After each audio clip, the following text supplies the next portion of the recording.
ꯑꯍꯥꯟꯕꯃꯛꯇꯗ ꯃꯌꯥꯝꯕꯨ ꯇꯔꯥꯝꯅ ꯑꯣꯛꯆꯔꯤ social media platform ꯑꯃ ꯑꯣꯏꯔꯤꯕ ꯐꯦꯁꯕꯨꯛꯇ ꯊꯥꯒꯠꯅꯔꯛꯄ ꯏ ꯄꯥꯎ ꯈꯔ ꯃꯌꯥꯝꯒꯤ ꯃꯐꯝꯗ ꯊꯝꯖꯔꯤ꯫ ꯍꯧꯖꯤꯛ ꯉꯥꯏꯍꯥꯛꯀꯤ ꯃꯃꯥꯡꯗ ꯈꯣꯡꯖꯣꯝꯒꯤ ꯁ꯭ꯂꯣꯞꯂꯦꯟ ꯃꯃꯥꯡꯗ ꯕꯣꯂꯦꯔꯣ ꯑꯃꯒ ꯒꯥꯔꯤ ꯃꯆꯥ ꯑꯃꯒ ꯊꯦꯡꯖꯤꯟꯅꯕꯗ ꯒꯥꯔꯤ ꯃꯆꯥꯗ ꯂꯥꯛꯈꯤꯕ ꯃꯤꯑꯣꯏ ꯑꯃ ꯂꯩꯈꯤꯗ꯭ꯔꯦ ꯍꯥꯏꯔꯤ꯫ 1993ꯗ ꯖꯦꯂꯤꯌꯥꯡꯔꯣꯡ ꯑꯃꯗꯤ ꯀꯨꯀꯤꯒ ꯀꯟꯅ ꯂꯥꯟ ꯇꯧꯅꯔꯤꯉꯩ ꯃꯇꯝꯗ ꯇꯥꯡꯈꯨꯜ ꯅꯥꯒꯥꯁꯤꯡ ꯂꯤꯇꯥꯟꯗ ꯀꯨꯀꯤꯁꯤꯡꯒ ꯚꯣꯂꯤꯕꯣꯜ ꯑꯃꯁꯨꯡ ꯈ꯭ꯔꯤꯁꯃꯥꯁ ꯀꯨꯝꯍꯩ ꯄꯨꯟꯅ ꯇꯧꯃꯤꯟꯅꯗꯨꯅ ꯂꯩ ꯍꯥꯏꯅ ZUFꯅ ꯃꯔꯥꯜ ꯁꯤꯔꯛꯂꯤ꯫ AFC Under-17 Women's Asian Cupꯇ ꯏꯟꯗꯤꯌꯥꯅ ꯂꯦꯕꯅꯟꯕꯨ ꯁ꯭ꯀꯣꯔ 4-0ꯗ ꯃꯥꯏꯊꯤꯕ ꯄꯤꯈ꯭ꯔꯦ ꯍꯥꯏꯔꯤ꯫ ꯉꯁꯤ ꯀ꯭ꯋꯥꯛꯇꯥ ꯁꯦꯞꯂꯥꯗꯒꯤ ꯕꯨꯌꯥꯃꯌꯨꯝ ꯑꯅꯥꯁ ꯈꯥꯟ ꯀꯧꯕ ꯅꯨꯄꯥ ꯑꯃ ꯁꯥꯏꯇꯣꯜ ꯋꯥꯊꯂꯝꯕꯤꯗ ꯂꯩꯕ BSFꯀꯤ ꯄꯥꯔꯁꯣꯅꯦꯜ ꯑꯃꯗ ꯗ꯭ꯔꯒ ꯍꯦꯔꯣꯏꯟ ꯅꯝꯕꯔ 4 ꯄꯤꯕ ꯂꯥꯛꯄꯗ ꯑꯔꯥꯝꯕꯥꯏ ꯇꯦꯡꯒꯣꯜꯒꯤ ꯇꯦꯡꯒꯣꯜꯂꯣꯏꯁꯤꯡ ꯑꯃꯗꯤ ꯂꯩꯀꯥꯏꯒꯤ ꯏꯃꯥ ꯏꯕꯦꯟꯁꯤꯡꯒ ꯄꯨꯜꯂꯒ ꯐꯥꯔꯕ ꯃꯇꯨꯡꯗ ꯃꯅꯥꯛ ꯅꯛꯄ ꯄꯨꯂꯤꯁ ꯁꯥꯏꯇꯣꯟꯗ ꯁꯤꯟꯅꯈ꯭ꯔꯦ ꯍꯥꯏꯔꯤ꯫ ꯆꯨꯔꯆꯥꯟꯄꯨꯔꯒꯤ ꯖꯧꯕꯦꯡꯗꯒꯤ KNA-B ꯕꯔꯃꯥꯒꯤ ꯀꯦꯗꯔ ꯑꯃ ꯄꯤꯁꯇꯣꯜꯒ ꯀꯣꯟꯅꯅ ꯐꯥꯔꯦ ꯍꯥꯏꯔꯤ꯫ ꯂꯥꯟꯆꯥ ꯀꯨꯀꯤ ꯚꯤꯂꯦꯖ ꯃꯩ ꯊꯥꯕꯒꯤ ꯂꯃꯟ ꯈꯨꯝꯕ ꯑꯣꯏꯅ ꯀꯥꯝꯖꯣꯡ ꯗꯤꯁꯇ꯭ꯔꯤꯛꯀꯤ ꯈꯨꯜ 3 ꯑꯗꯨ ꯃꯩ ꯊꯥꯈꯤꯕꯅꯤ ꯍꯥꯏꯅ BVEFꯅ ꯐꯣꯡꯗꯣꯔꯛꯂꯤ꯫ ꯍꯧꯈꯤꯕ ꯃꯦ 2ꯗ ꯀꯥꯝꯖꯣꯡ ꯗꯤꯁꯇ꯭ꯔꯤꯛꯀꯤ ꯃꯅꯨꯡ ꯆꯟꯕ ꯂꯥꯟꯆꯥ ꯀꯨꯀꯤ ꯚꯤꯂꯦꯖ ꯃꯩ ꯊꯥꯈꯤꯕ ꯑꯗꯨꯒꯤ ꯂꯃꯟ ꯈꯨꯝꯕ ꯑꯣꯏꯅ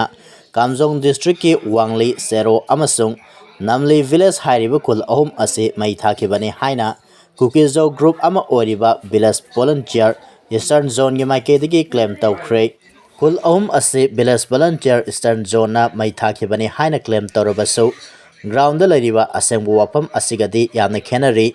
ꯍꯧꯖꯤꯛ ꯐꯥꯎꯕꯗ ꯈꯨꯜ 3 ꯃꯩ ꯊꯥꯈꯤꯕ ꯑꯁꯤꯒꯤ ꯃꯅꯨꯡꯗ ꯋꯥꯡꯂꯤ ꯃꯥꯔꯀꯦꯠ ꯈꯛꯇꯗꯒꯤ ꯃꯤꯑꯣꯏ 12 ꯊꯤꯕ ꯈꯪꯗ꯭ꯔꯤ꯫ ꯑꯣꯔꯒꯅꯥꯏꯖꯦꯁꯟ ꯑꯁꯤꯒꯤ ꯃꯥꯏꯀꯩꯗꯒꯤ ꯑꯇꯣꯞꯄ ꯀꯝꯃ꯭ꯌꯨꯅꯤꯇꯤꯁꯤꯡꯗ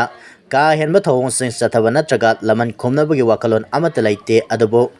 NSNIMꯒꯤ ꯐꯦꯛꯁꯟ ꯑꯃ ꯑꯣꯏꯔꯤꯕ ꯏꯁꯇꯔꯟ ꯐ꯭ꯂꯦꯡꯅ ꯎꯈ꯭ꯔꯨꯜ ꯑꯃꯁꯨꯡ ꯀꯥꯝꯖꯣꯡ ꯗꯤꯁꯇ꯭ꯔꯤꯛꯇ ꯂꯩꯔꯤꯕ ꯀꯨꯀꯤ ꯀꯝꯃ꯭ꯌꯨꯅꯤꯇꯤꯁꯤꯡꯗ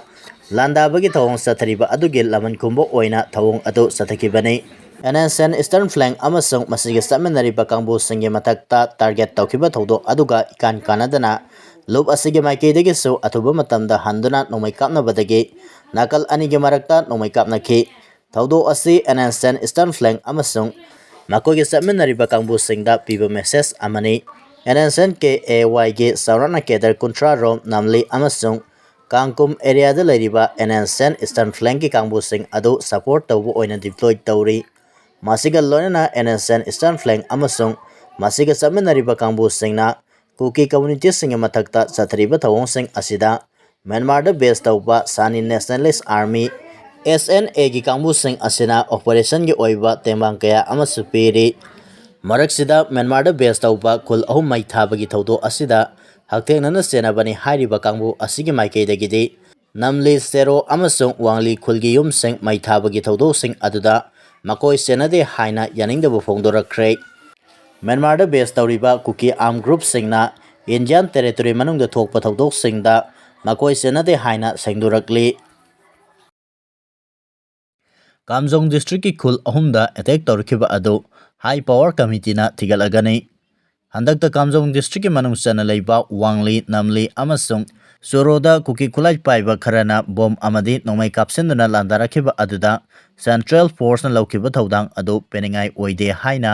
ꯃꯥꯏꯀꯩ ꯀꯌꯥꯗꯒꯤ ꯋꯥꯀꯠꯅꯔꯛꯄꯗꯨ ꯌꯦꯡꯂꯒ ꯊꯤꯒꯠꯅꯅꯕ ꯃꯅꯤꯄꯨꯔ ꯂꯩꯉꯥꯛꯅ ꯍꯥꯏ ꯄꯥꯋꯔ ꯀꯃꯤꯇꯤ ꯑꯃ ꯁꯦꯝꯗꯨꯅ ꯃꯐꯝ ꯑꯗꯨꯗ ꯊꯥꯔꯒ ꯊꯤꯒꯠꯍꯟꯒꯗꯧꯔꯤ꯫ ꯊꯥꯖꯕ ꯌꯥꯕ ꯃꯐꯝꯗꯒꯤ ꯐꯪꯕ ꯄꯥꯎꯅ ꯍꯥꯏ ꯕꯣꯝ ꯑꯃꯁꯨꯡ ꯅꯣꯡꯃꯩ ꯀꯥꯞꯁꯤꯟꯗꯨꯅ ꯑꯦꯇꯦꯛ ꯇꯧꯔꯛꯈꯤꯕ ꯀꯨꯀꯤ ꯇꯦꯔꯣꯔꯤꯁꯠꯁꯤꯡ ꯑꯗꯨ ꯇꯥꯡꯈꯨꯜ ꯃꯤꯆꯝ ꯃꯤꯌꯥꯝꯅ KNA-Bꯅꯤ ꯍꯥꯏꯖꯔꯒꯁꯨ ꯑꯋꯥꯡꯕ ꯊꯥꯛꯀꯤ ꯏꯟꯇꯦꯂꯤꯖꯦꯟꯁ ꯔꯤꯄꯣꯔꯠꯇꯗꯤ KNA-Bꯅꯤ ꯍꯥꯏꯕ ꯀꯟꯐꯥꯔꯝ ꯇꯧꯕ ꯉꯝꯗ꯭ꯔꯤ꯫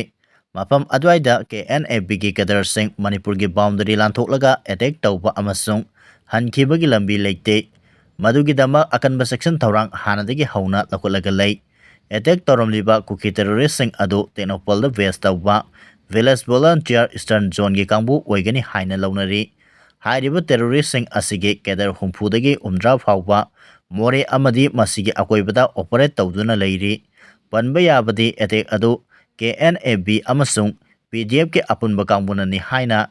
NPFꯀꯤ MLA ꯑꯣꯏꯔꯤꯕ ꯂꯩꯁꯦꯎ ꯀꯩꯁꯤꯡꯅ ꯄꯥꯎꯃꯤꯁꯤꯡꯗ ꯉꯔꯥꯡ ꯐꯣꯡꯗꯣꯛꯈꯤꯕ ꯂꯩꯈ꯭ꯔꯕꯅꯤ꯫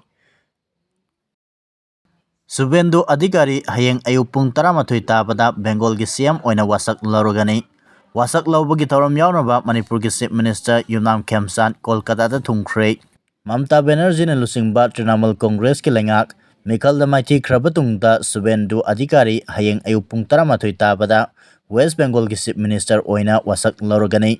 BJP gi lusingba asi Legislature Party gi lusingba khalle haibadu Center gi Observer oina Kolkata da ngasi ayuk lakiba Union Home Minister Amit Shah na lauthoki. Madugi mamangda Home Minister Amit Shah na CR lauduna nauna karaklaba BJP gi MLA singi oiba mifam ama phamki amasung mifam aduda Subendu Adhikari bu BJP gi Legislature Party gi lusingbo oina khanbada amata oina yanakibani.